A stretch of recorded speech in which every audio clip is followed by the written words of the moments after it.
Hello everyone, my name is Braga and I'm a flow assurance engineer from Galp. And I'm here today to present you this work related with modeling oil lifting campaigns for large-scale ultra-deep water E&P projects, different perspectives in a VUCA environment. Nowadays, we all have a lot of work to do, right? That's true, and mainly because we live in a VUCA world, in a VUCA industry. For those who are not aware of this concept, it reminds us that our industry and the challenges we face are volatile. Things are not constant. Things usually change, and they change when we least expect them to. Uncertain. Things don't usually go as we expect them to go.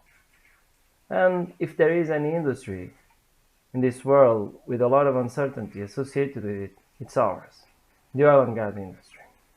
Complex. Sometimes we don't know how things are going to behave, and it's impossible for us to predict all the possible outcomes of our actions. Ambiguous. Sometimes we don't know how things are going to relate, and that makes us to lose focus and to go search usually in the wrong place. And with such an adversity, this is what makes our industry fascinating.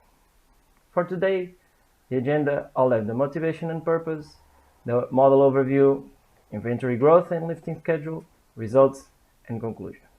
As for the motivation, at the time, the number of PSOs was growing at a fast pace, and the only temporary lifting agreements were in place. So a DP tanker fleet was required to face the lifting demand in the upcoming years. And also an optimized lifting agreement was to be pursued, whether for each FPSO or for the entire field. As to the purpose, it was to provide technical criteria to the commercial team to maximize value for the company while negotiating these agreements. Also to build a model to simulate lifting campaigns and determine the fleet size that minimize risks of defaulting occur. And in the end, to compare the fleet size requirements and lifting frequencies under lifting agreement concepts. So, as an overview, we start with the production profiles, then we go for the lifting schedule, and then we have the tankers allocation.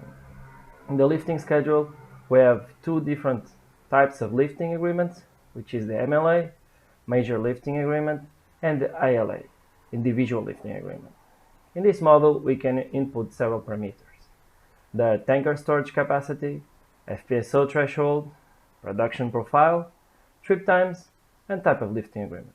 And then we have the outcomes, the outputs, the number of tankers required, the number of liftings per partner per FPSO, and tanker usage per partner FPSO. So, as for the individual lifting agreement, the lifting schedule is based on inventory growth separately on each partner, on each FPSO, like the image in the slide shows. Then we have the master lifting agreement, where the lifting schedule is based on inventory growth on an integrated basis of the field, pretty much having all the FPSOs filling up an imaginary one. Then, prior to using our model, we had to do a model validation. So we run simulations of the current model with some parameters and then compared with the actual field data. And in the end, we saw that our model was a fair representation of reality, which gave us confidence to use this model for the upcoming results. As for fleet requirement, we saw doing this work that the peak of the field production would be around years 4 and 5, what we can see on figure 2. And then in figure 3, we can see the fleet sizing requirements for partner 3 during those years of production to fulfill those lifting commitments without default. And in table 1, we see the mean time between liftings during the peak period and its respective variability, considering the different agreement scenarios. And in here, we see that the major lifting agreement poses improvement for all the partners in the field. Also, we performed some sensitivities in our model, one of which was the fleet type. Either we had individual fleet or shared fleet. We can also see that by going on a shared fleet concept, we will have major improvements.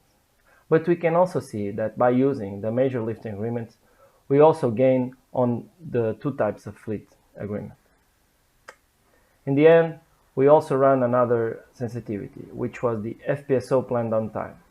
And the impact of this sensibility was minor, in the sense that mainly affected the standard deviation of the mean time between lifting. So to conclude, the outcome of the model in terms of mean time between liftings and fleet size requirements over time are important metrics to assess and plan future logistics strategies and commercial negotiations. The developed model was able to show the benefits of the major lifting agreement by producing a more distributed lifting schedule with potential reduction on fleet size for all consortium members. A shared fleet concept showed even lower numbers of shuttle tankers. Future work may include the optimization regarding the trip times, since this is a major parameter that impacts a lot the outcomes of the model. And to conclude, this model can be used to facilitate decision-making process with the aim of optimizing the oil lifting logistic challenge in large E&P projects in VUCA environment. Robust decision-making process ultimately contributes to improved safety and efficiency of operations. Thank you all.